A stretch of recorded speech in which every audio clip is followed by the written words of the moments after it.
My 40 years in the fashion industry as a fashion photographer, as a model agent owner and a fashion magazine owner, I've seen a lot of very interesting points of views on women's beauty and beauty in general actually, but especially women, and the ideals of beauty being put out there especially by the media.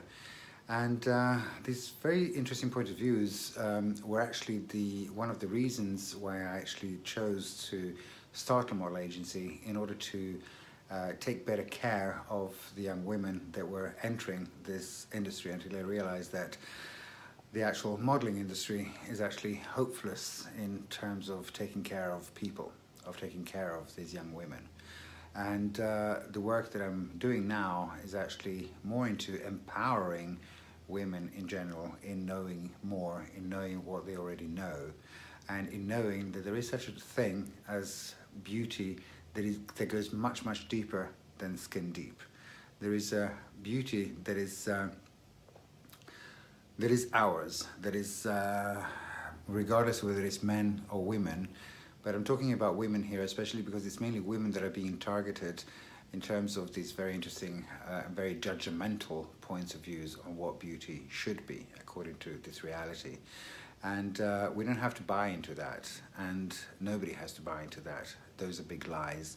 And as I said before, there are ideals that should be our own, and that go much, much deeper than what the media tells us, that what the cosmetics industry tells us, or what the fashion industry tells us.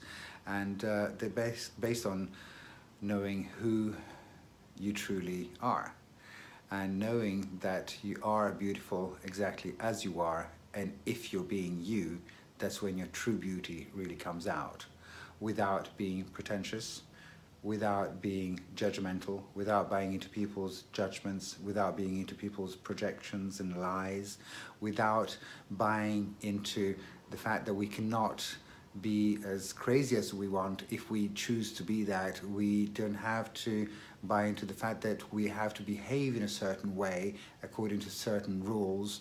But in fact, the biggest gift that we can all truly be is to be ourselves. So my invitation to all women in the whole world, regardless of age, regardless of culture, regardless of creed, regardless of anything, is to really, truly choose being themselves. And that is the greatest gift that the world could ever have. To have you stepping up in the world, having your voice heard, having you being seen exactly as you are, showing up in your true beauty that goes much, much deeper than skin deep.